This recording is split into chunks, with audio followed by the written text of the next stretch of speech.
tiene el eje Y más grande. En realidad, eso no, que vos cambies seno por coseno, no va a cambiar el radio menor y el radio mayor de la elipse, ¿sí? Habría que ver si el GeoGebra no te invirtió los ejes y vos no te diste cuenta.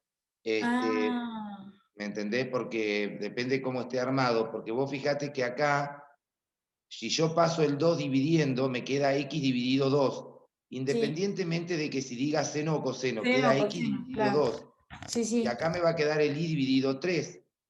Entonces, al Y, elevar al cuadrado, o sea, el 2 es el radio en x y el 3 es el radio en y, digamos. No claro, va, no independientemente, cambia nada. no cambian nada. Entonces, quizá, no sé, se me ocurre pensar que el GeoGebra te invirtió los ejes, no sé por qué, digamos, pero bueno, puede haber pasado eso, pero la elipse no se invierte. ¿Está? Ah, está bien. Y una pregunta más, Sí. también de lo mismo. Cuando te da la ecuación de una elipse así como la conocemos nosotros, ¿no? Con así Sí, con el x parametrizada, sobre a, digamos. x cuadrado sobre a cuadrado más Claro. el y cuadrado sobre b cuadrado igual a Entonces, 1. entonces ahí da igual, cuando te dice parametrizarla, da igual si yo pongo seno arriba, coseno abajo, va a ser lo mismo también. Exacto. Va a dar lo mismo, lo que la traza va a ser la misma, lo que te puede pasar es que cambie el sentido de giro, como hice yo acá, digamos, ¿no? O sea, yo invertí el sentido de giro con eso. Ah, claro, sí, sí, eso, el sentido giro lo entendí. Me había quedado esa duda de si me daba esa ecuación y yo la parametrizaba, si ponía el seno o coseno, pero bueno, esta ya me... Es Claro, independiente. no. En general, y ahora les muestro una cosa, lo que se usa, aguantame un cachito, que tengo gente en espera. Mirá, este no tiene, este guacho. Sección, grabar, nube, ocultar, no. Porque el otro, el Zoom mío, tiene uno que dice notas acá donde está el más y puedo escribir sobre la pantalla, pero este no lo tiene.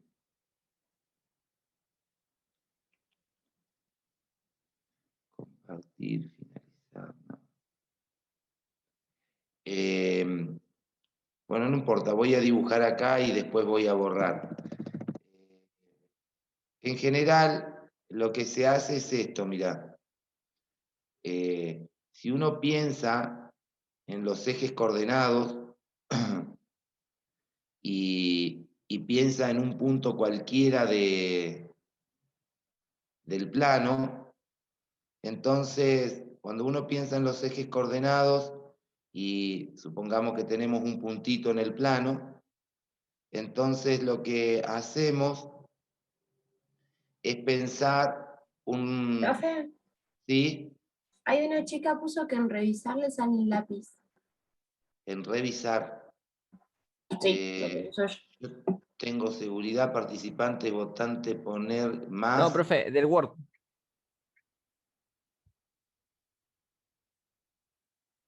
Insertar, para de a poquito el diseño.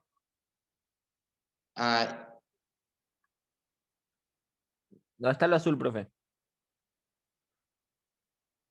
Azul. Justo abajo de ecuaciones paramétricas y vectoriales, ahí. Al lado dice disposición, referencia, correspondencia, y ahí dice... Allá arriba, profe, los títulos de arriba. Pero Los para que yo títulos lo del Word. tengo. Sí, ¿dónde me dice que Arriba voy? dice disposición, referencia, correspondencia, revisar. Sí, por eso, acá estoy en diseño, voy a insertar. No, profe. No, para Siga la para la derecha. derecha. Siga para la derecha. Sobre esa misma línea, una más. Ahí. A la izquierda, A profe. revisar. La opción No, vista. anterior, profe. Sí, A la estoy izquierda de admitiendo a vista. los chicos El que que acaban está al de... lado de vista. Sí. Chuchul. Ahí donde está, profe. ¿Qué tenemos? ¿Vista acá? ¿No? No, el vista de azul, profe. Arriba. Tiene inicio, insertar diseño, disposición, referencias, correspondencia y revisar. Ahí. Antes de vista. Está uno más corrido. Ahí. Ahí está. Ese.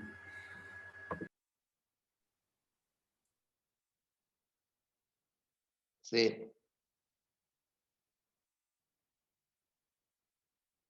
No, este no me lo da. Entrada de lápiz, ocultar, no. No, este no me lo da. Igual el Zoom tenía uno que era anotar y uno podía escribir ahí mismo. Pero no importa. Profe, ese si va a haber opciones arriba del todo, ahí le tiene que aparecer anotar. En el mismo Eh, Zoom, ¿viste donde dice, usted está viendo la pantalla del departamento de matemática, UNCO? Por lo menos a nosotros nos aparece eso, arriba del todo. Va, yo por lo menos lo tengo arriba. claro, pero no, porque yo lo único que me aparece es desactivar video, seguridad, participantes, grabar y después una ventanita que dice más y ahí estaba el anotar y uno podía agarrar un lápiz de ahí, pero ahora no sé dónde, en este no sé dónde está, en el mío estaba ahí. Este que es de la Facu, no sé, pero debe estar en algún lado. No importa, lo vamos viendo.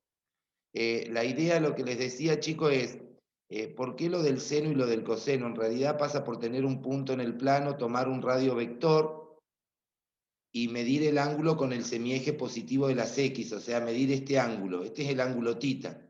Si nosotros pensamos en eso y pensamos en armar un triángulo rectángulo acá, entonces al mirar el triángulo rectángulo y considerar este ángulo, la componente en X es el coseno del ángulo. Entonces, en general, se usa para X el coseno y para Y se usa la parte vertical, que es el seno. Pero tranquilamente uno podría invertir y trabajar al revés. Obviamente, lo más natural es llamarle o trabajar en X con coseno y en Y con seno, pero podrían tranquilamente hacerlo al revés. Lo único que quería mostrar es que de ahí sale que en general pongamos coseno en X, porque X representa el cateto adyacente y uno lo representa como el coseno del ángulo.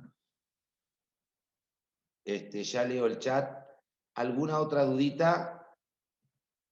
Yo, profe, ¿le puedo hacer una pregunta? Sí, decime, negrito.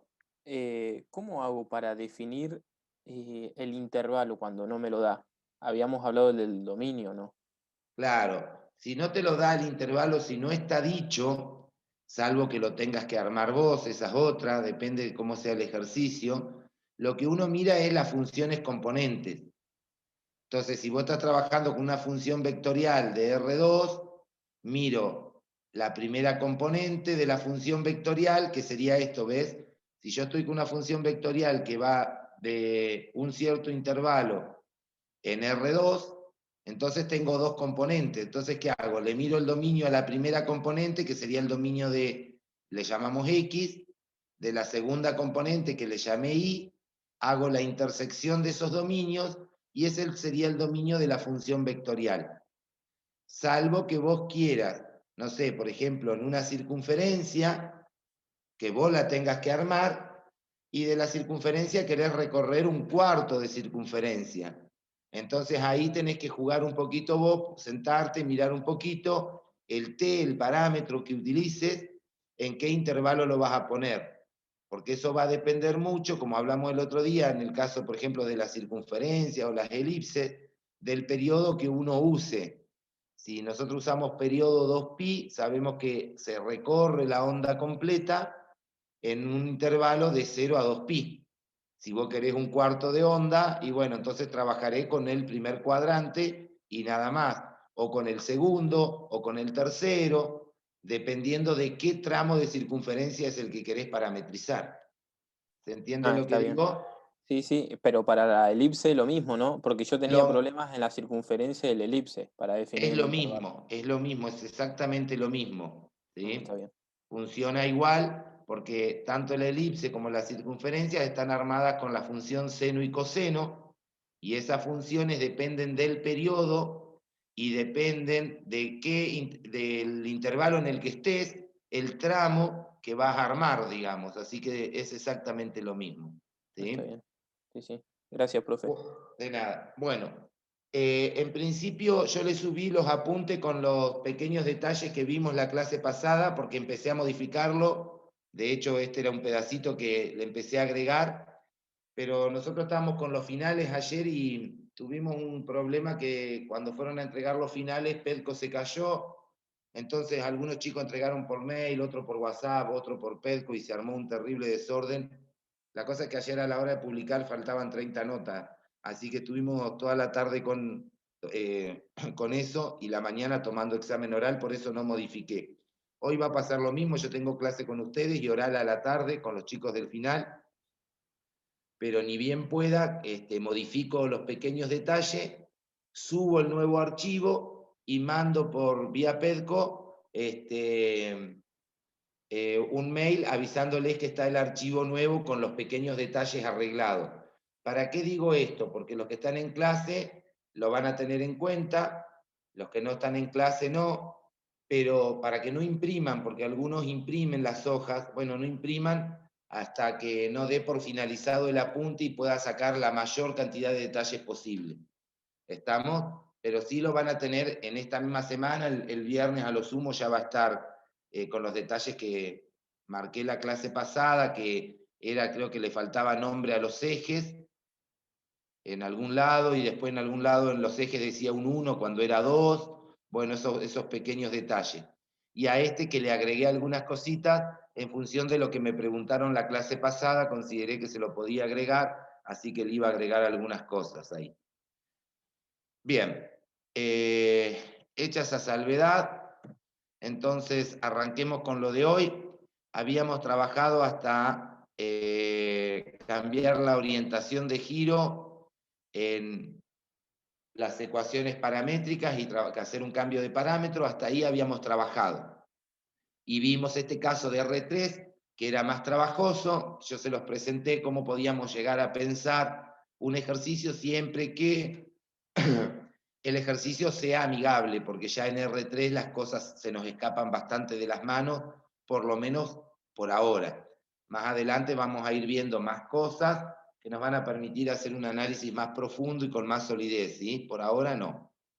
Bien, una de las cosas que tenemos también acá es cómo calcular la longitud de arco de una curva. Ustedes lo vieron en análisis 1, lo calculaban mediante una integral, la longitud de arco de una función, no de una curva. Nosotros acá vamos a trabajar de una curva en general, cómo calcularle la longitud de arco, ya sea que esté en R2 o esté en R3, a partir de las ecuaciones paramétricas. No tengo mucho para decir acá porque acá tenemos la formulita, si está en R2, cómo se calcula la longitud de arco, y si está en R3, cómo se calcula la longitud de arco. Lo que sí necesitamos tener en cuenta lo que nos dice arriba. O sea, nosotros necesitamos una curva y garantizar que esa curva no se corte a sí misma, ¿sí? Excepto en los puntos inicial y final del intervalo. Y en realidad necesitamos que no se corte a sí misma, implica también que la curva no pase 2 veces por el mismo punto, es decir, que no se recorra más de una vez.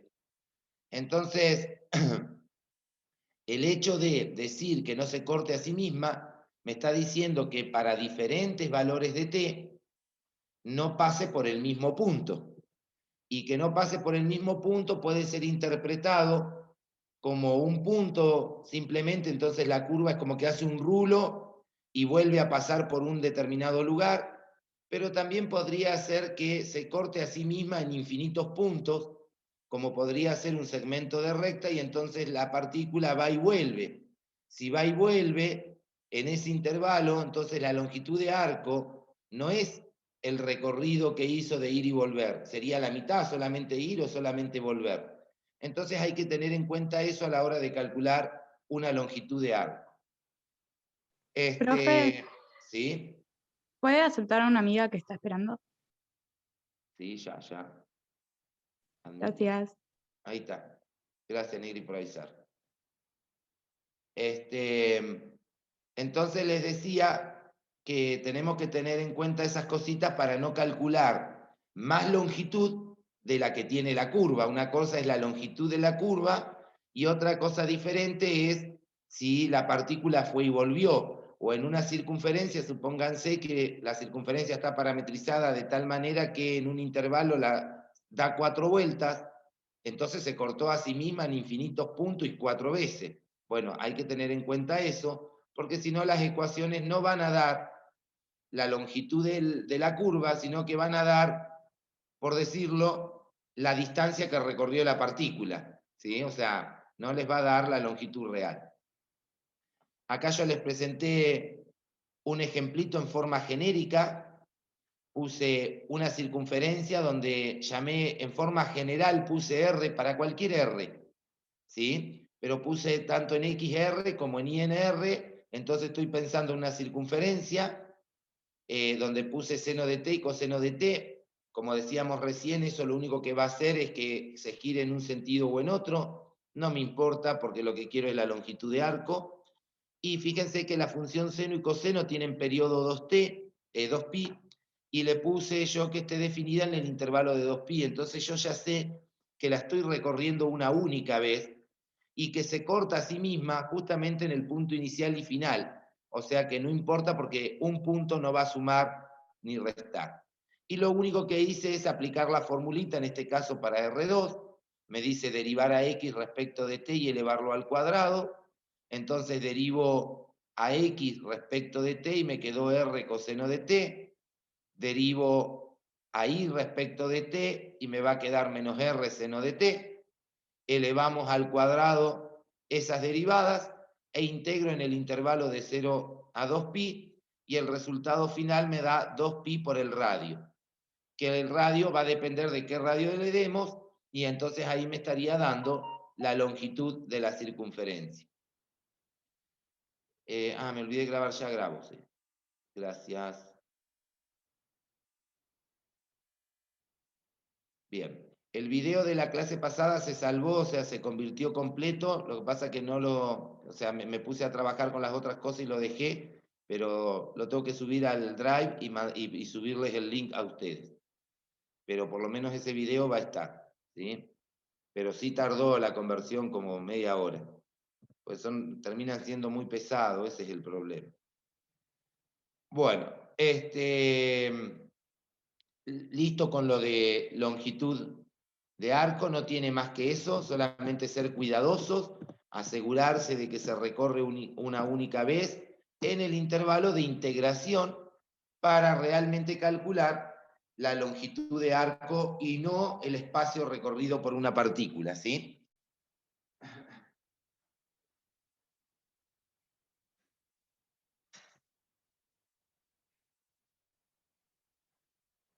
Bueno, dentro de las funciones vectoriales, yo les había mencionado a ustedes que nos interesaba, por un lado, el hecho de trabajar con vectores, porque podíamos hablar de sentido, además de trabajar con la dirección. Entonces tenemos que, y también les mencioné que la derivada primera de una función vectorial va a representar el vector velocidad y la derivada segunda, que se los dije nada más, iba a representar el vector aceleración. Entonces lo que vamos a hacer es eso justamente, ¿no? Trabajar un poquito con derivadas de la función vectorial, pero como todo, o sea, para hablar de derivada primero hay que hablar de continuidad y después hay que ver la interpretación de la derivada. Así que lo que vamos a ver de forma muy rapidita es eso, ustedes me van parando. Lo que a mí me interesa de esta parte es de alguna manera el resultado final, que me lo crean, que la derivada primera va a ser el vector velocidad y la derivada segunda de una función vectorial va a ser la aceleración. Pero para eso se define, si necesitamos derivada, definimos límite, continuidad, hasta llegar a derivada, simplemente vemos las definiciones, ¿no? El límite de una función vectorial. En este caso, la variable es t, entonces hay que tener en cuenta que lo que tenemos que mover o usar como variable es t. Y el límite de una función vectorial consiste en calcularle el límite a las funciones componentes. Es decir, el límite de una función vectorial, el límite de una función que me da como resultados vectores, es el límite que se obtiene de cada función componente, y como el límite ustedes saben que es único y el límite va a ser un número, entonces obtendríamos un número en caso de existir en la primera componente, un número en caso de existir en la segunda, un escalar en caso de existir en la tercera, y entonces me estaría quedando un vector con escalar en la primera, escalar en la segunda y en la tercer componente, que sería el vector límite de la función, del límite de esta función vectorial. Siempre, obviamente, que los límites de las funciones componentes existan. Si el límite de alguna función componente no llega a existir, bueno, entonces no tendrá límite la función vectorial. Y la idea es la misma. Así como vos decías en límite x tiende a x0 y te ibas acercando a x0, bueno, acá lo que uno está pensando es que el t tiende a un valor, entonces te estás acercando al vector que corresponde a ese valor, digamos. En cuanto a continuidad, lo mismo, va a ser una función vectorial, va a ser continua, siempre que las funciones componentes sean continuas en ese punto. Y la derivada de una función vectorial consiste en derivar cada una de las funciones componentes y le llamamos R' de t, que esa sería la derivada primera de la función vectorial. Hasta ahí, ¿alguna duda? Vuelvo hacia atrás y no me voy a las propiedades, que de las propiedades me interesa remarcar 2 o 3 detalles nada más. El resto lo vamos a tomar muy natural, como que no nos ocasiona problemas, digamos. Una Si no hay consulta duda, con lo de los límites. continúo. Con lo de los límites. Si uno de los límites no existe el límite de la función vectorial. Exacto, exacto. Si O solamente uno de no los existe en esa componente. No, si, lo que pasa que no podrías definir el vector si uno de los límites está fallando. ¿Está? No habría vector. O sea, supongamos que cuando yo miro límite me falla el límite de la segunda componente. La primera tiene límite, ponele 2. La tercera tiene límite, ponele 2. Y la tercera no tiene límite. Entonces el vector no queda bien definido y en ese caso entonces decimos que no tenemos límite en la función vectorial. ¿Está? ¿Y eso cómo lo expresás? ¿Como que queda vacío Que el no existe límite? el límite. Que no existe el límite directamente. Lo mismo que escribías antes, el no existe el límite, acá igual, pero lo único que en lugar de poner f de x, escribís En la r función de vectorial. t. Claro, Bien. ¿Alguna otra dudita? Si no hay dudas, continúo. Bueno. Acá vamos a tener una serie de propiedades que yo voy a remarcar algunas cosas. En principio vamos a mirar que este número, este k, representa un número escalar, ¿sí? K es una constante. Entonces el k no es una función vectorial, simplemente es una constante. Después también vamos a tener en cuenta que R1 y R2 son funciones vectoriales. Acá el 1 estaría, el subíndice estaría mal puesto, debería ir acá R sub 1, pero bueno, se entiende por lo menos. Estas son funciones vectoriales. En cambio, esto no. Cuando miro la propiedad 3, observen que en la propiedad 3 tengo una f de t multiplicada por una r de t. Y la f es una función, acá está como hipótesis, una función de números reales, una función de las que ustedes vieron en análisis 1. Entonces tengo que tener en cuenta siempre que voy a derivar esas cosas, esos detalles, ¿no?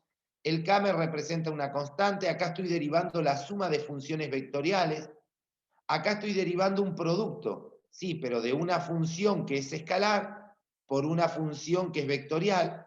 En cambio acá voy a derivar el producto escalar de dos funciones vectoriales.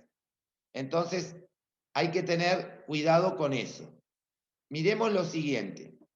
Si yo tengo un número escalar por una función vectorial y hago esa cuenta, o sea, un escalar por un vector, lo que pasa que digo función porque es genérico, que depende de t, el resultado de eso va a ser un vector. Entonces, si uno lo deriva, por definición lo que tiene que ser es un vector. Y me dice que la derivada de una constante por una función es la constante por la derivada de la función. Sigue valiendo la misma regla que nosotros conocíamos.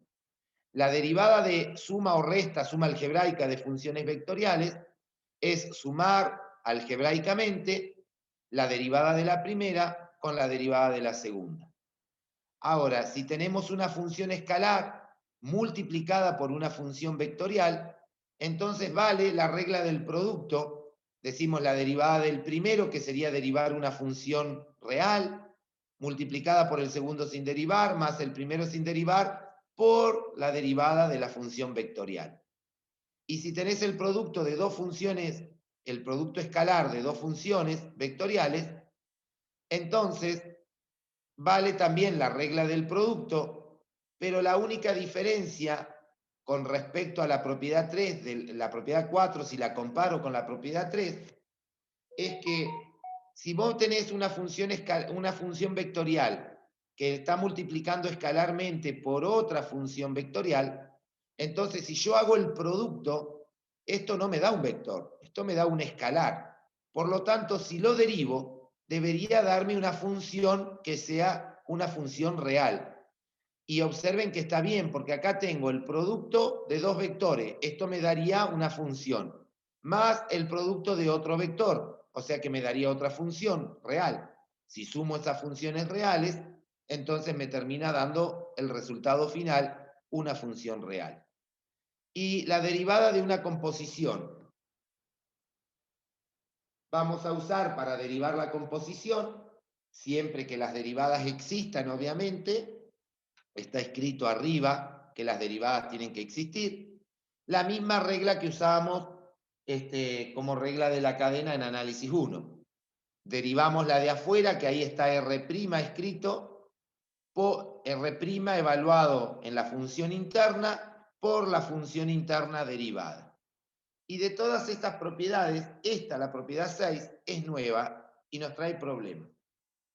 Nos trae problemas porque nos desacomoda y la tenemos que usar en algunas demostraciones, se utiliza, en algunos ejercicios también se utiliza esa propiedad y es la que más molesta, no sé por qué. Tener en cuenta, acá en la propiedad 6 este signo más está de más, este signo igual digo. Bien, acá yo tengo lo siguiente, si, vamos a poner así, si hacemos R de t por R de t, ¿eso qué me da cuando multiplicás un vector por sí mismo? ¿Qué les da multiplicar un vector por sí mismo? El escalar. Es un ¿El escalar, módulo, pero no un escalar cualquiera. ¿Qué el escalar les módulo del da? vector al cuadrado era? Es la norma cuadrada del vector. Eso es lo mismo que poner, entonces lo voy a escribir acá ya que no está y después suele traernos problemas, es la norma cuadrada del vector. Aguántenme un cachito, que lo escribo así ya les queda. Dale.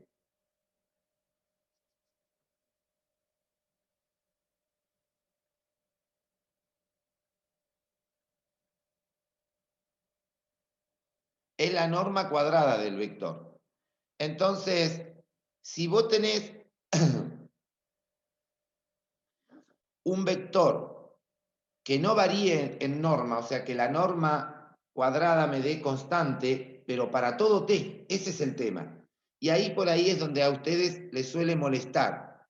¿Qué me está diciendo? Yo tengo una función vectorial. Si yo tengo una función vectorial, me está diciendo que para cada valor de t tengo un vector. Y esta propiedad me dice, mira, si esa función vectorial, cualquiera sea el vector, siempre tiene la misma norma, o sea, el vector va cambiando, pero no en norma. O sea, me pide que para cada valor de t encuentre el vector. Le calculaste la norma, me dio 2. Para otro valor de t encuentro el vector, le calculo la norma y me dio 2. Y eso pasa para todo valor de t, o sea que es una función vectorial, pero que no varía en norma. ¿Sí? Varía el vector en dirección, en todo caso, variará en sentido, pero la norma permanece constante. Si eso llega a pasar... En la circunferencia se hace caso, ¿no, profe? Exactamente, en las circunferencias va a pasar eso, ¿sí? Porque ¿qué pasa? Pensemos en una circunferencia centrada, para que sea más simple. En realidad va a pasar en toda la circunferencia, pensemos en una centrada. Si vos estás en una circunferencia centrada, todo punto de la circunferencia por definición equidista, o sea, está a la misma distancia del origen. La distancia es el radio, y ese radio justamente va a ser la norma de la función vectorial, porque la norma me indica eso. la distancia del punto al origen. Entonces, en la circunferencia, los vectores van cambiando en dirección, van cambiando en sentido, pero la norma permanece constante. Si eso llega a pasar, me dice que la función multiplicada por su derivada me va a dar 0. ¿Qué significa que un vector multiplicado por otro vector, que en este caso se llama derivada, me dé 0? Significa que esos dos vectores son ortogonales. Y fíjense que nunca hablé ni siquiera nombré la R' que está escrito ahí. Hablé, si a una función le pasa que su norma es constante, entonces cuando multipliques la función por su derivada, va a pasar que van a ser ortogonales. Podría aplicarse esto a R tercera. O sea, si yo derivo 3 veces una función vectorial y se cumple que para la R tercera la norma es constante, entonces la R tercera multiplicada por la R cuarta, eso van a ser ortogonales. Lo voy a agregar también acá, ya que estamos. Aguántenme un cachito, así les queda un poquito más completo eso. Bien.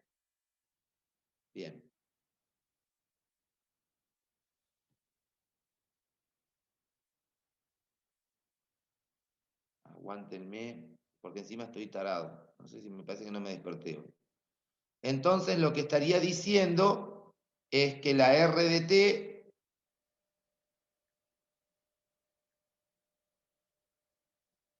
va a ser perpendicular. Símbolos, matemáticas básicas, a ver si está acá. Chun, chun, chun, símbolo de perpendicularidad.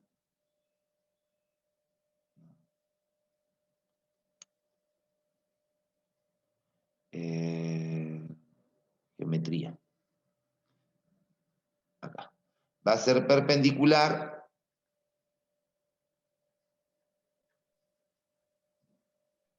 a la R' de t.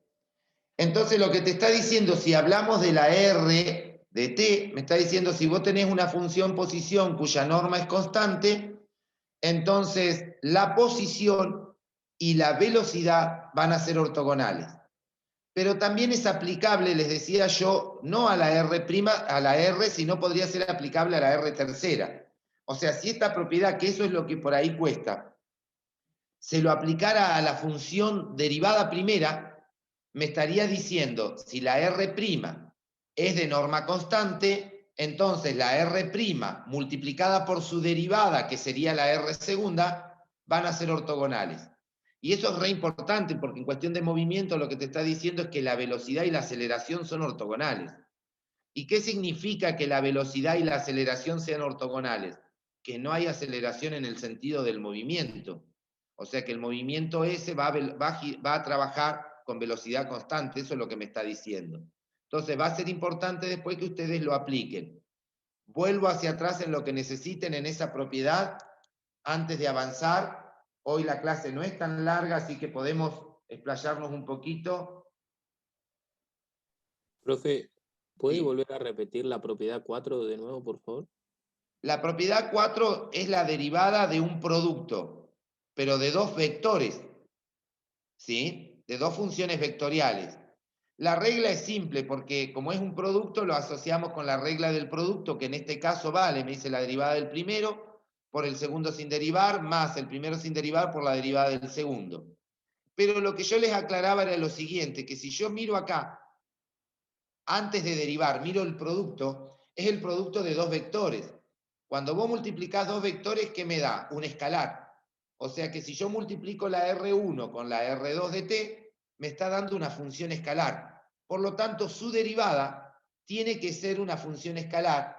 Y les mostraba que sí, porque acá tengo el producto de dos vectores, es una función escalar. Y acá tengo el producto de otros dos vectores, es una función escalar. Y la suma de funciones escalares es una función escalar. Le llamo función escalar a las funciones reales, a las funciones que ustedes vieron en análisis 1. Escalar me refiero a función de un número real que me devuelve un número real. ¿Quedó claro ahora? Sí, sí, profe, gracias. Ok. Profe, con respecto a las 6, A las 6. ¿podemos ver algún ejemplo?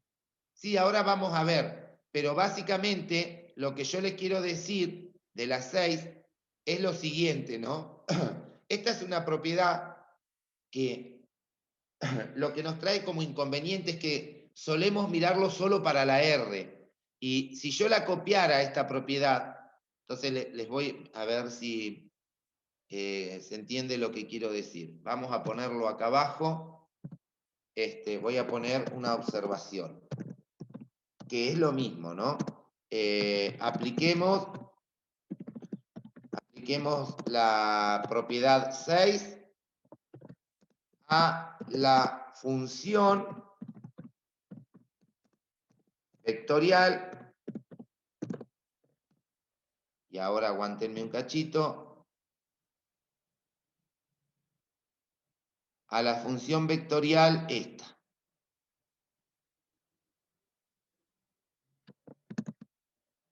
Porque esto es aplicable a cualquier función que sea vectorial. Lo que pasa es que acá dice R de t. Si yo se le aplico la propiedad 6 a la función vectorial R', entonces acá tendría que ir el R' y acá tendría que ir el R'. Entonces sí, me estaría diciendo que si este vector que se llama R' multiplicado por este vector que es R', resulta tener su norma, resulta tener su norma constante, entonces la función, fíjese que acá me dice la R, o sea, la función, que en mi caso se llama R'. Pero dale. La R' multiplicada, y acá me dice su derivada. La derivada de la R' en nuestro caso sería la R segunda. Entonces, ahí. La R segunda. Entonces me está diciendo que este vector R' multiplicado por su derivada, que es la R segunda, terminan siendo ortogonales. Y si nosotros le creímos a David de que la R' es la velocidad y que la R segunda es la aceleración, entonces lo que estoy diciendo es que el vector velocidad y el vector aceleración van a ser ortogonales. Bien, ¿alguna dudita ahora? ¿Aclaró para la persona que me preguntó o no? Sí, profe, sí, sí, sí. Profe, una consulta sobre esa misma propiedad. Sí. Primero, entonces para aplicar esa propiedad tendremos que demostrar que el vector, en este caso el vector posición, tiene el mismo módulo siempre para todo valor de t. Exacto. Si tiene el mismo, esa es la hipótesis, si tiene el mismo módulo, entonces va a pasar eso, si no, no. ¿Está bien? Sí, mi duda va en si la forma de demostrar esto sería, como dijo hace un ratito, de tomar unos cuantos valores y ver que el módulo no cambie. No. No, porque si vos tomás unos cuantos valores y ves que el módulo no cambia, lo único que demostraste es que para esos valores el módulo coincide. Para otros no sabés. Lo que vas a tener que hacer es, ahora lo vamos a ver en algún ejemplo, vas a tener que calcularle la norma en forma general para cualquier t. Entonces le calculo la norma en forma general al vector y me termina dando, resulta que está el t dando vuelta y en algún momento el t desaparece y me termina dando 5. Entonces me dice que la norma es 5 independientemente de t, o sea, para todo t. Por lo tanto, ahí recién estaría demostrando que la norma de ese vector es constante. Si no, solo demostrás que es constante o que coincide en algunos puntos. Eso estarías demostrando con lo que me decías. ¿Se entiende? Profe, gracias. Le hago una duda. ¿Y qué quiere decir que la aceleración sea ortogonal a la velocidad? Y que la aceleración sea ortogonal a la velocidad. Nosotros sabemos que, bueno, por las leyes de Newton, si hay aceleración hay fuerza. ¿Está bien? Por lo tanto, lo que me está diciendo es que hay fuerza, pero en forma perpendicular al movimiento. Y si hay fuerza en forma perpendicular al movimiento, ¿qué te importa? Al movimiento no le va a hacer nada con respecto al cambio en la velocidad. No le va a hacer nada. ¿Está bien? A vos lo que o te sea- interesa es cuando la partícula, el móvil o lo que sea, recibe alguna fuerza que de alguna manera tiene alguna implicancia en la dirección del movimiento. Si la fuerza es ortogonal al movimiento, la partícula no lo registra con respecto a su velocidad. ¿Se entiende lo que y estoy en este diciendo? tipo de funciones pasa eso. Entonces no le afecta el movimiento. Exacto. Si vos tenés la velocidad y la aceleración y son ortogonales, lo que estás diciendo es que no hay fuerza en dirección al movimiento, lo cual significa que no hay aceleración, y eso significa que entonces se está moviendo a velocidad constante. Buenísimo, profe. ¿Estamos? Bueno. Acá les di la definición de lo que les decía. Le vamos a llamar vector velocidad a la R', le vamos a llamar vector aceleración a la derivada de la velocidad o a la R segunda, como quieran, y le vamos a llamar rapidez al módulo de la velocidad. Rapidez sería lo que nosotros estamos acostumbrados a decir velocidad. Para nosotros ahora va a ser rapidez. Cuando vos decís que va a 90 kilómetros por hora, es la rapidez. Estás diciendo cuál es el ritmo de cambio con el cual se mueve una partícula respecto del tiempo, pero sin medir el sentido, sin tener en cuenta el sentido. A eso le llamamos rapidez. No nos importa si sube, si baja, si va para la derecha o para la izquierda. Nos interesa que se mueve a 90 kilómetros por hora.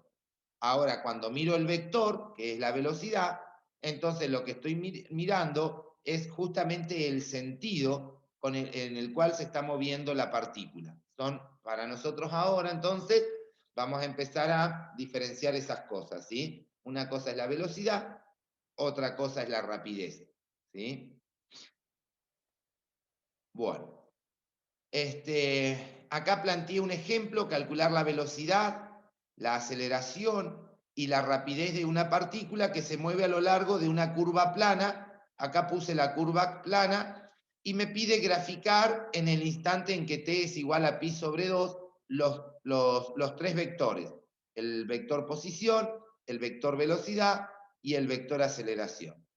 Si yo tengo la posición que me la dieron, me dan la función posición, y quería trabajar en t igual a pi sobre 2, lo único que hice es evaluar la posición en t igual a pi sobre 2, y me terminó dando este valorcito que tengo acá. Ese es el vector posición.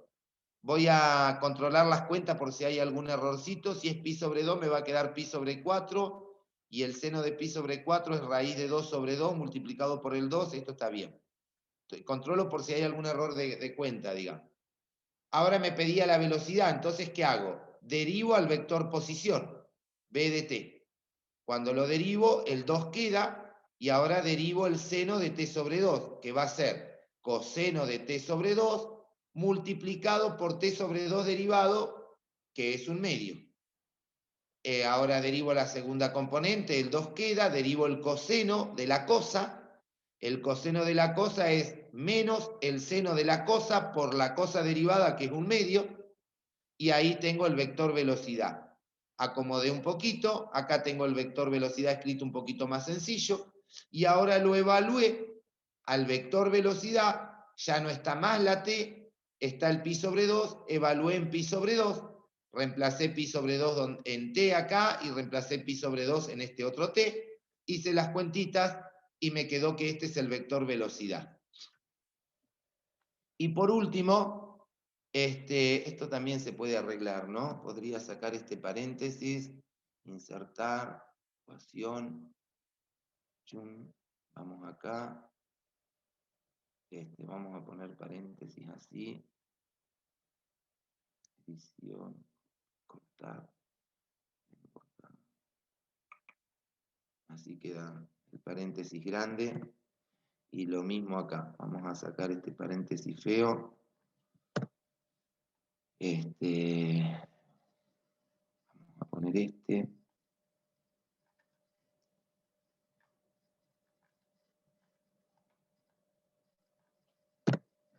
Bien. Entonces tengo la posición, la velocidad y la aceleración. Observen que nuestra función vectorial es 2 seno de t sobre 2 y 2 cosenos de t sobre 2.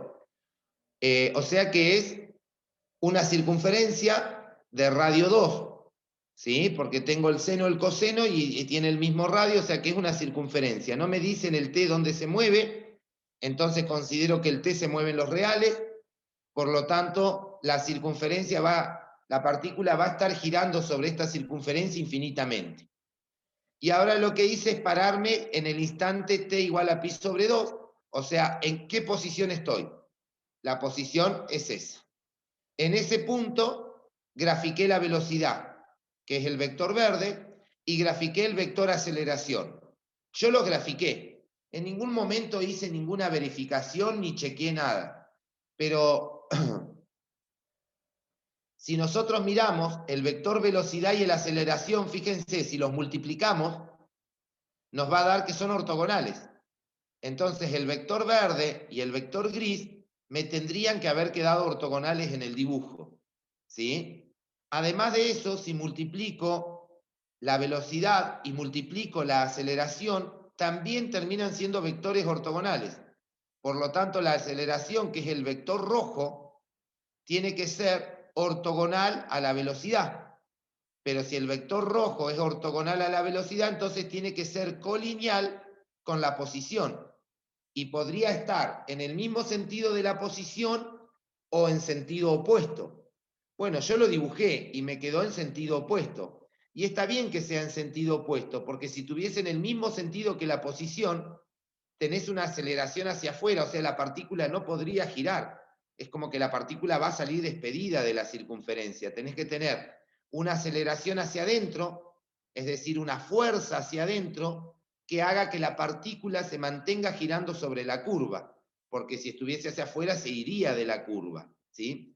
Si ustedes se imaginan una soga y una piedra en la punta de la soga atada y la empezás a revolear en forma circular, la soga tira de la piedra hacia adentro para que la piedra no salga de la trayectoria que está recorriendo, ¿sí? Entonces hay una tensión sobre la soga, hay una fuerza sobre la soga, lo cual implica que haya aceleración en ese sentido. Bien. Propiedad número 6, ¿no? Sí, es la propiedad 6. Yo no la verifiqué porque acá estoy en un punto, no la hice en todo punto. El que me está preguntando es Gustavo. ¿Gustavo era? No, Santiago. Santiago, no la hice en todo punto, la hice en un único punto. Entonces, no la verifiqué para todo valor. Sé que en ese punto sí pasa eso. En el resto, y yo las cuentas no las hice. También va a pasar en este caso lo mismo, pero yo no lo hice. Si el vector posición y el vector velocidad son ortogonales, la velocidad es constante si el vector posición y el... no, eso va a depender del ejercicio, porque puede que sean ortogonales en uno o en algún instante y no en todos. Hay que ver qué pasa en forma general. ¿Sí? Sí, te entendí lo que me estabas diciendo, Gustavo. Y Lorena, hago la misma aclaración. Si el vector posición y el vector velocidad son ortogonales, nada, son ortogonales ¿dónde? En un punto, en todo el movimiento, ¿sí? Si son ortogonales en todo el movimiento, lo que estoy diciendo es que el vector posición y el vector velocidad son ortogonales. Quizás la aceleración no necesariamente sea ortogonal a la velocidad. Hay que ver el movimiento.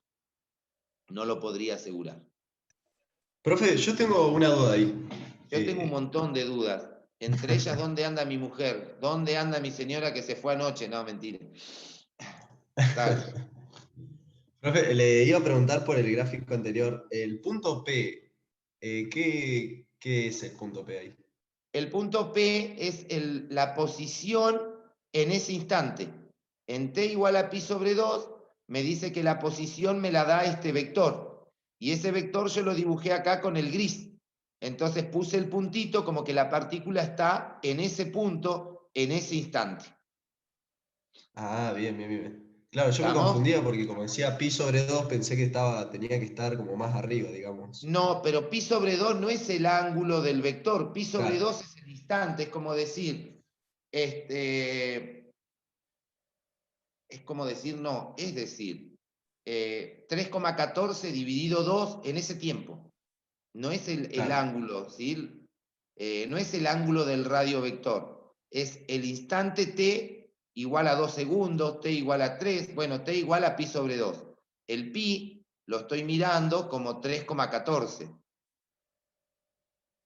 Bien, bien, bien. Entiendo, profe. ¿Ah? Gracias.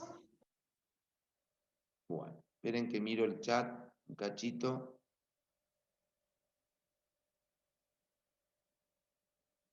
Genial. Bueno, Profe, una consulta.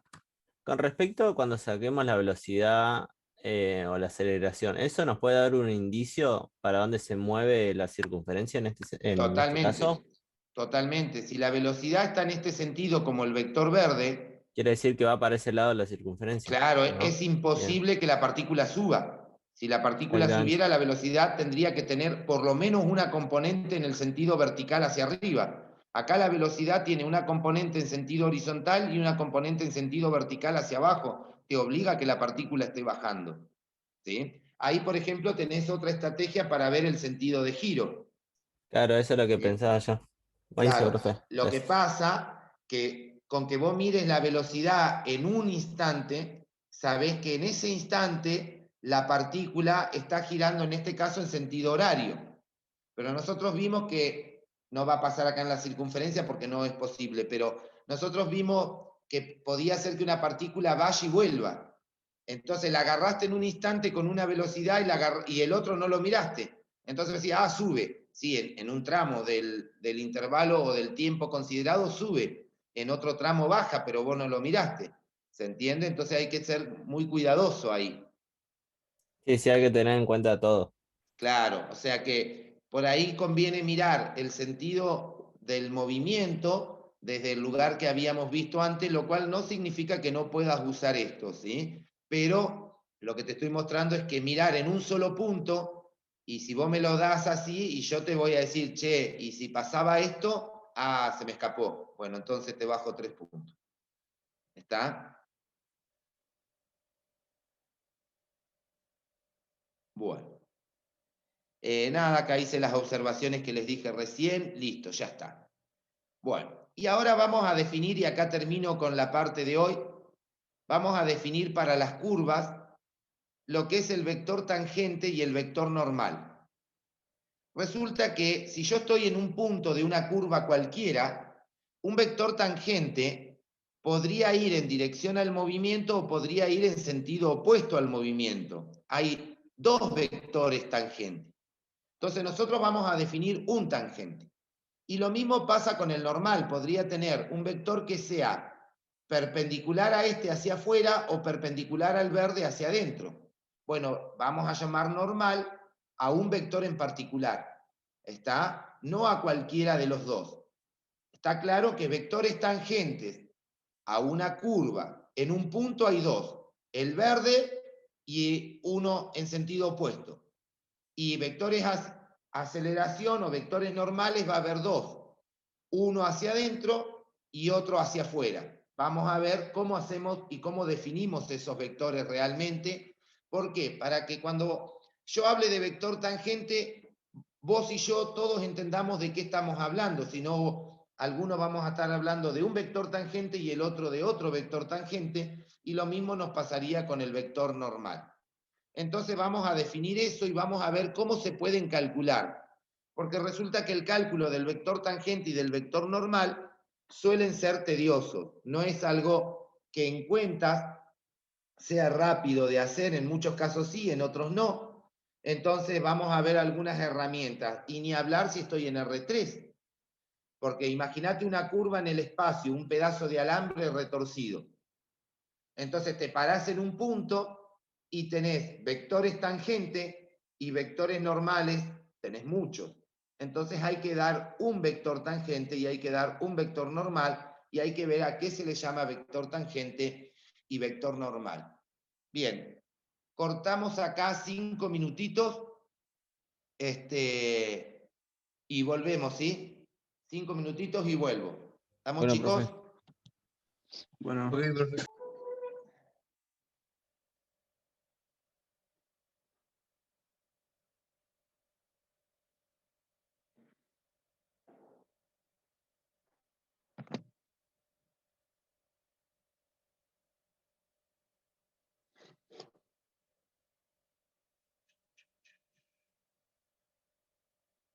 normal a una curva que puede ser de R2 o de R3. Y vamos a definir el vector tangente unitario de esta manera. Es tangente y además es unitario. Es la R' sobre la norma de R'. Observen que la norma no es más que un escalar, o sea que este vector tangente tiene la misma dirección y el mismo sentido que la R'.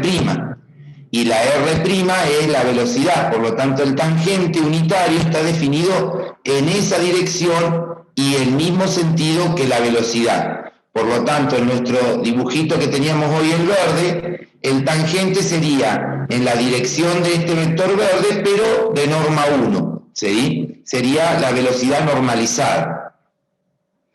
Y el normal principal, porque les hablaba de dos normales, uno hacia adentro y otro hacia afuera, está definido como el tangente derivado, ¿sí? Disculpe. Sí. No estamos viendo lo que usted está mostrando. O se trabó, ¿no? Yo no lo veo. Yo sí lo ¿Ahora? Ahí está. Sí, profe, yo lo veo. Ahí está.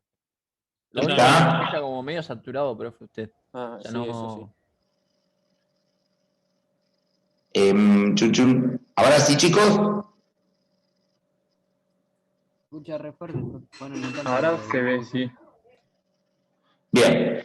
Entonces, no, porque había puesto en pausa y no le saqué la pausa, por eso, para que en la grabación no quede ese ratito. Bueno, entonces les decía que el vector normal principal está definido como el T' sobre la norma de T', siempre obvio que los denominadores no sean cero, ¿sí? Entonces tengo el vector tangente, que está definido como el R' sobre la norma de R', y por lo tanto, como la norma es un escalar, el vector tangente tiene dirección y sentido de R', que es la velocidad.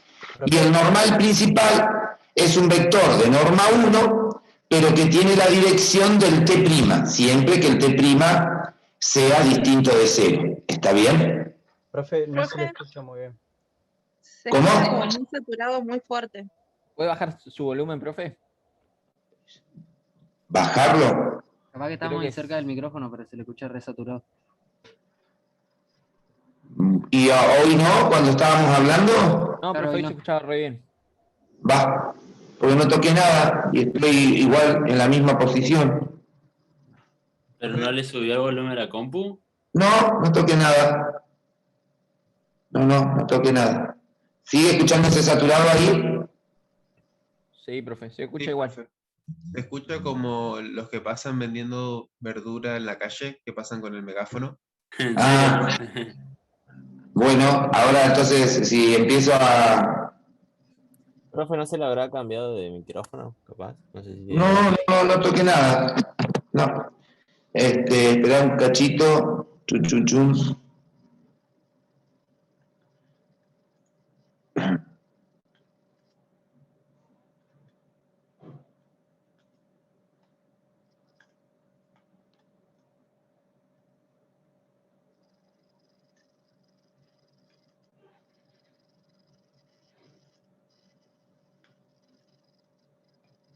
¿Cómo se escucha ahí? Igual, profe. Igual. Igual. Pero la pucha.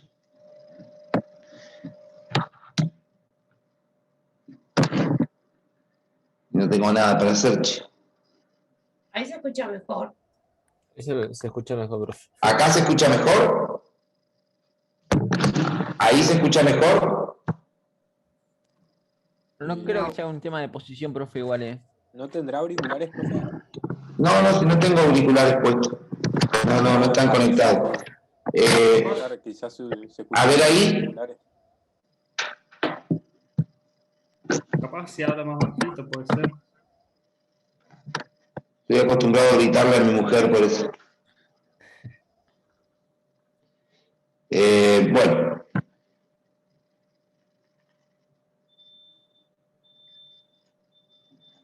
Entonces, les decía que teníamos el vector tangente unitario y el vector normal principal, que también es de norma 1.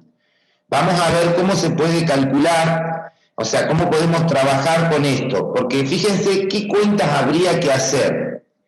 Para calcular el vector tangente, habría que agarrar la posición y derivarla. También calcularle la norma y luego hacer esta cuenta. No parece muy engorroso, pero sí tiene sus complicaciones hacer esa cuentita, ya les voy a mostrar un cálculo. Y calcular el normal sería más trabajoso, porque habría que derivar el tangente, o sea, habría que derivar esta función. Esta función es un vector multiplicada, o en este caso dividida, digamos, por un escalar. O sea que hay que usar la regla del producto para usar el T'. Y una vez obtenido el T', va a haber que calcularle la norma y después recién tener el normal. Entonces, el normal sí implica hacer bastante cuentas para poderlo obtener. En el caso de R2, podemos esquivarle a ese trabajo trabajando un poco, si nos permite el ejercicio, en forma geométrica. Entonces, lo que yo hice fue dibujar una curva cualquiera, pararme en un punto y considerar que este es el vector tangente. Si vos tenés el vector tangente, recuerden que el vector tangente es el R', o sea, es la velocidad, pero normalizada. Entonces, si yo tengo el vector tangente, el normal puede ser hacia adentro de la curva o hacia afuera de la curva. El normal principal es el que apunta hacia el radio de curvatura, hacia el interior. Pero como hay dos, no sabría cuál de los dos es, pero si vos tenés ayuda de la parte geométrica, por lo menos al trabajar en el plano, no en el espacio, sí lo podés hacer. Porque lo que hice fue graficar un sistema de coordenadas y graficar el tangente. Y el tangente le di ciertos valores a B. Entonces tengo que la componente en X es A, la componente en Y es B. Si este es el tangente y yo quiero el normal, entonces son los vectores perpendiculares. Cambio el orden de las componentes BA y BA y le cambié el signo a una y acá le cambié el signo a la otra. Entonces tengo o bien el normal 1 o bien el normal 2. ¿Cuál de los dos es? Bueno, si vos tenés la curva, podés tranquilamente en forma geométrica decir que este va a ser tu normal principal, siempre que lo normalices obviamente, y te evitas hacer todo el cuenterío. O sea, lo miramos desde el lado geométrico, desde el lado de álgebra, y evitamos trabajar con toda la parte numérica que implica algunos cálculos, sobre todo para obtener el normal, y evito ese trabajo. Pero, para hacer esto, tengo que tener el dibujo de la curva y tengo que tener el tangente. Digamos que el tangente sí es relativamente sencillo de calcular, y el normal lo saco en forma geométrica y me evito todo el trabajo. Profe, no entendí por qué ese es el vector normal. ¿Cómo? ¿Por qué ese es el vector normal? O sea, el que está marcado más en negro. ¿El N1? Sí, porque él sería como el principal. Bueno, en principio vamos a tomar que, viste que yo les decía que hay dos vectores normales. Claro. Para todos hablar y hacer referencia al mismo normal, hay que definirlo de alguna manera. ¿Está bien? Y la definición del vector normal es esta que tenemos acá. Perfecto. Entonces, si esta es la definición del vector normal, hasta ahí, vos no le des bolilla a que si es este o es este. Esa es la definición. Y todos nos ajustamos a la definición. Si a esa definición ahora yo la analizo, entonces me voy a dar cuenta que el vector normal es perpendicular al tangente. ¿Sí? Entonces, si el vector normal, por la deducción de la propiedad 6, es perpendicular al tangente, no queda otra que sea el de afuera o el de adentro. Pero vamos a llamar normal principal, por la definición, al que apunta hacia el centro de curvatura, que es justamente lo que les mostraba acá en forma geométrica. ¿Por qué resulta ser ese, digamos, el que apunta hacia el centro y no hacia afuera? Por el cambio del orden de las componentes, cómo se dan y a quién le cambio el signo. ¿Está? O sea que vos tenés esto por definición por un lado, y por otro lado sabés algebraicamente que va a ser perpendicular al tangente, y en forma geométrica uno puede deducir que es el que va hacia el centro de curvatura, porque de hecho acá la deducción yo se las hice para una curva cualquiera, un punto cualquiera. ¿sí? O sea que eso vale para toda curva, digamos, no necesariamente para una curva en particular. Profe, disculpe, yo no entiendo eso al centro de curvatura. Centro de curvatura es, o sea, si la curva es esta, y la curvatura está dada acá. La curvatura, si yo miro acá, hay una curvatura, entonces, si vos lo mirás como una curva que el auto va a doblar, el centro de la curvatura, lo que me produce la curvatura, el centro, está hacia el lado interior y no hacia el lado exterior, no hacia acá donde tengo el mouse. ¿Está? A eso le llamo centro de curvatura. Es como si vos fueses en el auto y suponiendo que la ruta esté bien construida, las rutas tienen una pequeña inclinación hacia el lado donde uno dobla, que se llama pedalte. Justamente es hacia el centro de curvatura. ¿Y para qué está esa curvatura en las curvas? Para que haya sí o sí una fuerza que es parte del peso del vehículo, y si hay fuerza hay una aceleración que hace que el vehículo no se despegue o no se vaya por la recta tangente, justamente, ¿sí? Salvo que... Como cuando yo tengo el compás y dibujo una... No sé, es lo mismo, cuando vos tenés el compás, apoyás en un centro y trazás la curva. Bueno, ese es tu centro de curvatura, el apoyo, digamos. Bien. El pie del compás. ¿Está? Bueno. Profe, eso Sí. es como que uno ya sabe que el vector perpendicular puede ser cualquiera de las dos opciones, pero uno con el gráfico es como se tendría que ir guiando. Por ejemplo, si fuera la primera curva, el que elegiría, o sea, el que elegimos sería el N2, si fuera la primera curva. Claro, si yo, tal cual, si vos te ayudás del gráfico, vas a tener que elegir el supuesto N2 que ahí dibujo. Lo que pasa que la formulita, eso no te lo dice, la formulita ya te lo establece, digamos, y te dice, bueno, este es el vector y va a coincidir con ese, ¿sí? Entonces, aguantame un cachito. Ahí se le arregló el audio, profe. Ah, pero no toqué nada, ¿eh? No se escucha bien. No, debe ser, no sé, capaz que se está por romper, no sé. No toqué nada. Si yo estoy hablando acá, por ejemplo, entonces, y estoy pensando en que la partícula está subiendo como marca el mouse, o sea, está haciendo ese recorrido, entonces mi vector tangente va a estar acá.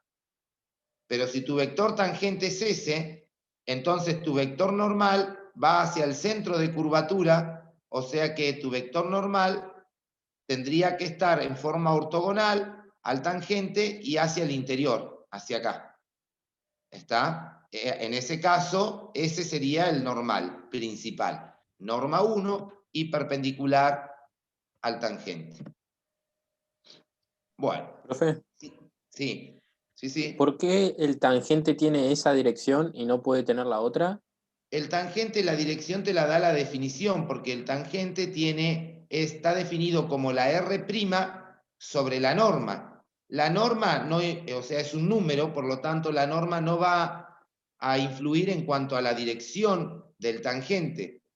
Entonces la dirección del tangente coincide con la misma dirección que la R', y además va a tener el mismo sentido porque se lo da ese vector si es un escalar por él, y el escalar es positivo, entonces no me queda otra más que, además de ser colineal, conserve el sentido del R'.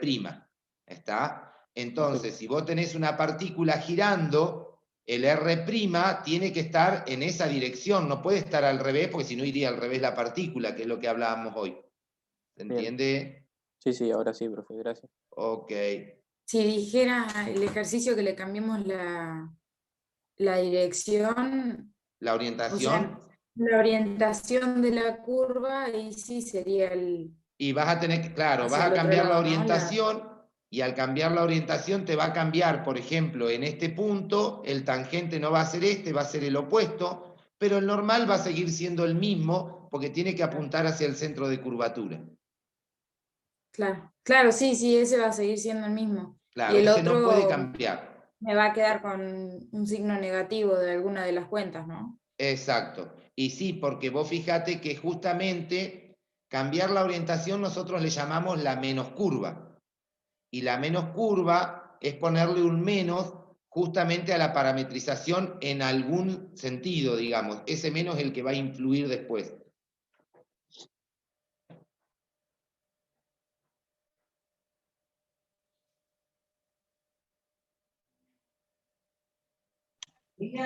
¿Se cortó o alguien está hablando? No, estoy acá, no, me había parado a prender un cigarrillo. Bueno, entonces acá vamos a ver un ejemplito. Si estamos en R2, podemos zafar. Esa es la idea, podemos trabajar en forma geométrica. Si estamos en R3, bancátela y hace cuentas, ¿sí? No queda otra. Bien, son 10:04, así que nos alcanzamos a terminar este ejemplito y luego se van a la práctica, ¿sí?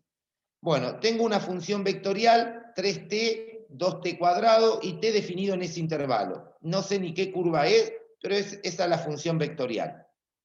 Nos preguntan determinar si la curva es suave, entonces volvemos a la primera clase y vamos a la definición de suavidad. Para ver si una curva era suave había que derivar, hallar las derivadas. Una vez que la derivamos a la función, tenemos que estar seguros que las derivadas sean continuas y no se anulen simultáneamente. Acá la primera componente es 3, por lo tanto no se va a anular nunca y por lo tanto puedo asegurar que el vector R' no es el vector nulo nunca. Y por lo tanto puedo asegurar que la representación paramétrica de la curva es suave. Y cuando la representación paramétrica de la curva es suave, decidimos llamarlo, con un abuso de lenguaje, la curva es suave. Bien, nos pide hallar la ecuación cartesiana, o sea, hallar y en función de x. Bueno, tenemos que el x es 3t, acá está, y tenemos que el y es 2t cuadrado. Entonces puedo despejar de x, de la ecuación x igual a 3t, el t, y reemplazarlo en la componente en y. Entonces el t va a ser x sobre 3, que acá está escrito, al cuadrado, y me quedó 2/9 de x cuadrado, y como el t está entre -1 y 3, y resulta que el t es lo mismo que... Acá me equivoqué, ¿no? Sí. Porque el t está entre -1 y 3. Ah, está bien. Multipliqué por 3 a los miembros de la desigualdad, entonces me quedó entre -3 y 9 el 3t. Pero el 3t es x, así que x me quedó entre -3 y 9. Pensé que había un errorcito de cuenta, pero no. Entonces encontré que tengo una parábola con su dominio de validez que está condicionado porque me habían dado que el t pertenecía a un cierto intervalo. Entonces ahí tengo la parábola con el tramo de parábola con x entre -3 y 9, o sea que este valorcito debe ser el -3, y acá tenemos el 9, ¿sí? Y ahora yo sé que la partícula se mueve sobre este arco de parábola. No sé en qué sentido ni nada de eso, pero se mueve ahí. Puede que vaya y que vuelva, puede que este sea el punto inicial o este. Bueno, todavía no lo miramos. El ejemplo, ¿qué más nos pide? A calcular y graficar sobre la curva la posición, la velocidad, la aceleración y la rapidez para t igual a 1. Bueno, la rapidez no se puede, o sea, calcular sí, pero graficar no. Entonces nos pide todo para el instante t igual a 1. Entonces tenemos la posición, la evalúo en 1 y me dice que es el vector 3, 2. Entonces, 3 para x, 2 para y sería este puntito la posición, y ese vectorcito celeste que estoy dibujando ahí, a ver si puedo ampliar. Ahí está. Entonces este vector celeste sería el vector posición, y el punto amarillo sería la posición que se encuentra en el instante t igual a 1. Después nos pide la velocidad, o sea que derivo a la posición. Acá tengo el vector velocidad, y una vez que tengo el vector velocidad lo evalúo en 1, y me dice que el vector velocidad es el 3, 4. Entonces dibujé el vector 3, 4 y lo trasladé al punto donde estoy. ¿Se entiende? El vector velocidad lo dibujé acá, desde el origen, 3 y 4 en y. Una vez que lo dibujé, lo trasladé al punto donde yo estoy. O bien, considerá que este es tu sistema de coordenadas y dibujás 3 en x, 4 en y, y ahí tenés tu vector velocidad. y le calculé la norma, que sería la velocidad. La velocidad en ese instante es de 5. Como no dimos unidades, entonces, bueno, sería 5 unidades de velocidad. No sé si son metros sobre segundo o kilómetro sobre hora, no me interesa en este caso. Y por último, calculo el vector aceleración, que es la derivada segunda de la velocidad. Y me queda que es el vector 0,4. 0,4 es un vector que no depende de t. Por lo tanto, cuando el instante es 1, también va a valer 0,4. Lo dibujé 0 de x, 4 de y, y lo trasladé, que sería el amarillo, lo trasladé al punto donde yo estoy. Ahí tengo el vector aceleración. Y por último, ¿qué me pedía? El inciso D, determinar bien. Entonces ahora vamos a mirar este dibujito. El vector amarillo es el vector aceleración. Entonces miren una cosa. El vector aceleración, ahora, si yo lo descompongo en la dirección tangente y en la dirección normal, tiene una componente que es normal y el vector aceleración tiene una componente que es tangencial.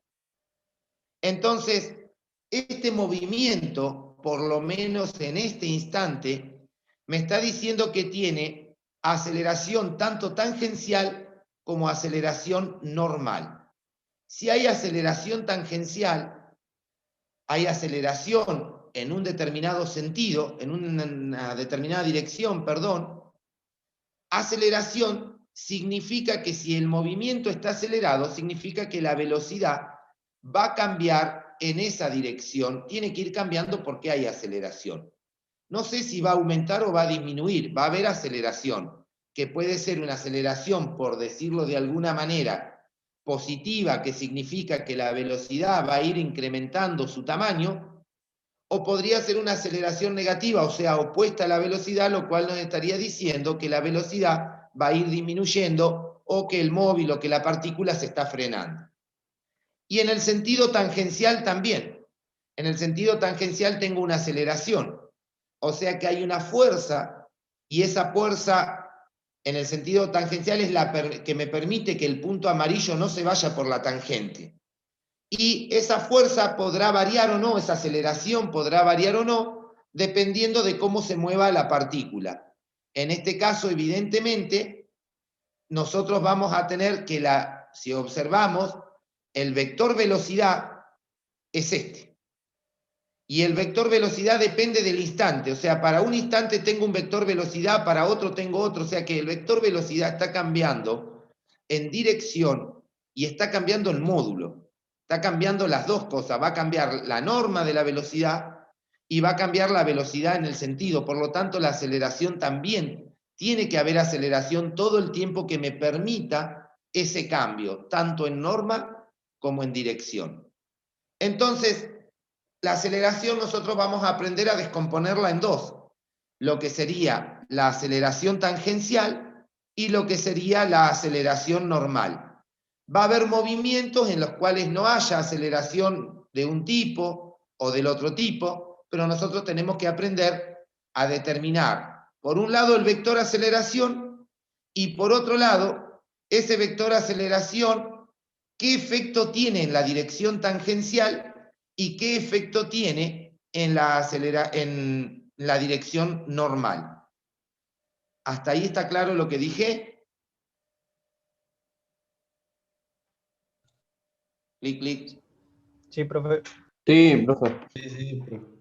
Bueno, entonces vamos a mirar eso.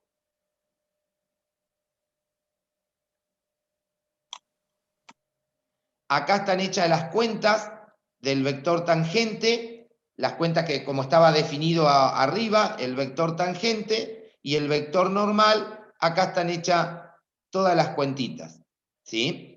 Y acá tengo lo de la aceleración tangencial y la aceleración normal. Lo que hice fue agarrar ese esquema, la dirección normal, la dirección tangencial y dibujar el vector amarillo, que sería la aceleración. Y la aceleración tengo una aceleración tangencial y una aceleración normal, bien pensada como vector, o la podés pensar en norma, pero el vector siempre va a estar. Y acá lo que les di son las definiciones. ¿Cómo se define la aceleración tangencial? Y la deducción está acá. No tiene sentido que se las dé, es geometría y trigonometría, nada más, es re sencillo, ustedes después lo miran. Pero acá tengo la definición de cómo se define el vector aceleración tangencial y cómo se define el vector aceleración normal. Entonces, si tengo la formulita para el vector aceleración tangencial y la formulita para el vector aceleración normal, que vuelvo a repetir, acá tienen la deducción que es sencilla, simplemente usé la formulita, hice las cuentas y ya está, ¿sí? No tengo más nada que hacer, entonces ahí tengo tanto la norma como si quisiera el vector aceleración normal y también el vector aceleración tangencial.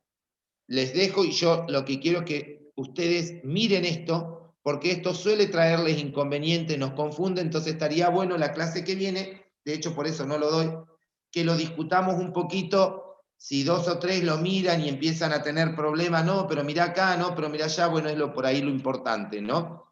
Y de hecho no están calculados, fíjense que acá está la fórmula del vector, aceleración tangencial, y acá está la fórmula del vector, aceleración normal. Lo cual significa que los ejercicios del práctico los vas a poder trabajar, pero yo calculé la norma. A propósito, puse la norma para que se origine cierto conflicto y ver, bueno, la clase que viene, qué podemos hacer para salvar las dudas que se les puedan llegar a ocurrir. Profe. ¿Qué? Perdón que lo haga repetir, pero no me quedó claro qué es o sea, cuál es el dato que nos da que ese vector tenga una componente tangencial y una componente normal. Y lo que a vos te van a dar es la aceleración, porque la aceleración es la R segunda. Si tenés la posición, tenés la R primera. Y eso que nos va a dar nos va a dar gráficamente el sentido que va a tener la tangente normal. Exactamente. Vos tenés la velocidad, tenés la dirección tangencial.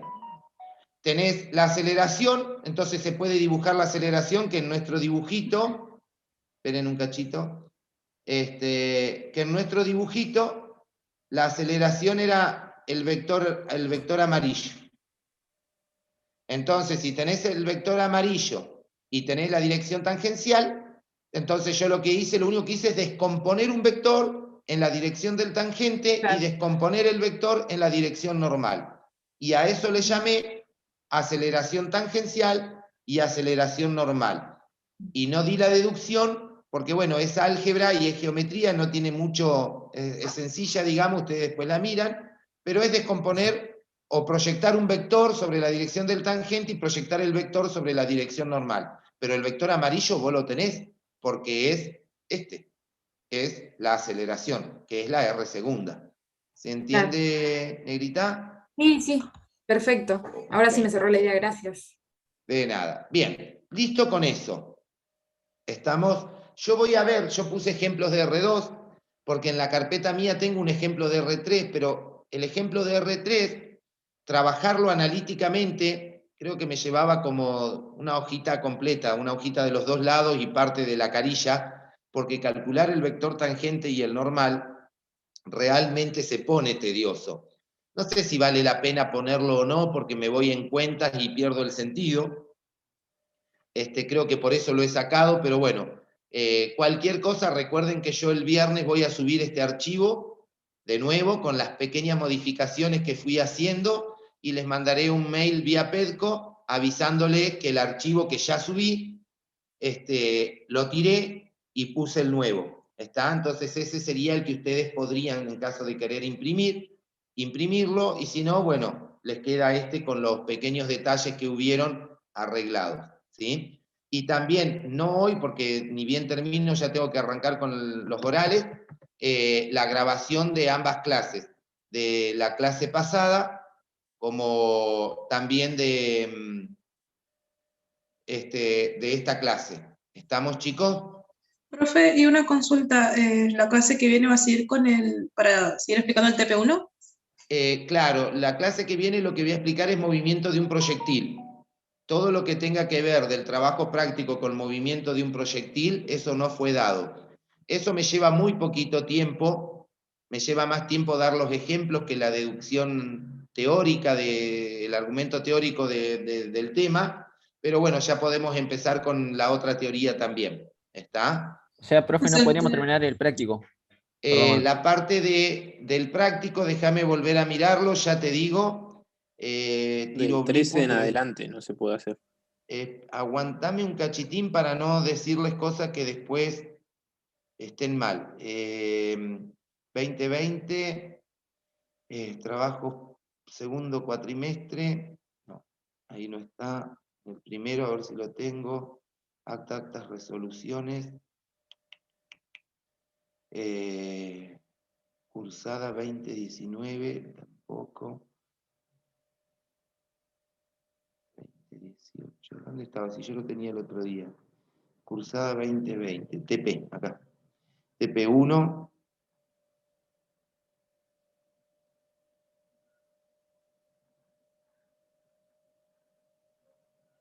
Claro, lo que sería el ejercicio 13, el 14 y el 15, claro, del 13 en adelante no lo pueden hacer. ¿Sí? Perfecto, profe. Del 13 en adelante no se puede hacer.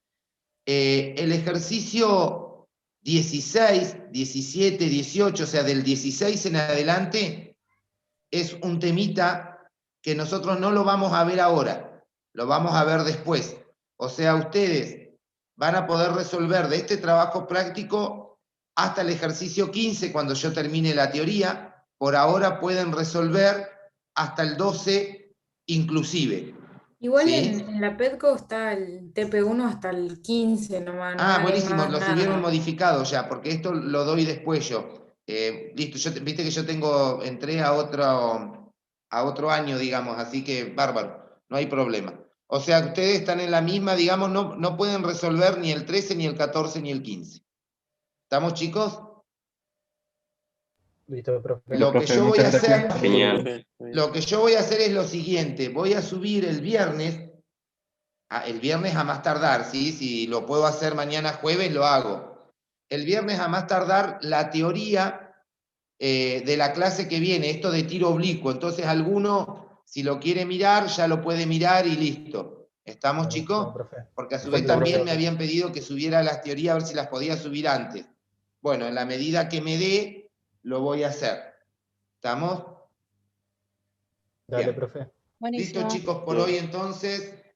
Nos estamos viendo. Profe, una pregunta. ¿Tienen un solucionario de este práctico? A ver, Todo eso, ¿cómo? recordá que todo eso es práctica. Entonces lo que yo te sugiero es que lo hables con la profe de la práctica. La respuesta es sí hay. ¿Cuántos ejercicios pusieron, si quitaron, si agregaron con respecto al cuatrimestre pasado? No te sabría decir. Pero sí sé que estaban algunos ejercicios con las soluciones, no todos. Después se agregaron o no, no sé, porque lo maneja la profe de la práctica. Dale, Negri. Dale, profe, gracias. Nos vemos, chicos. Buen fin Nos de vemos lunes, largo. profe. Chao. Chao, profe. Chao, profe. Buen fin de. Buenas noches.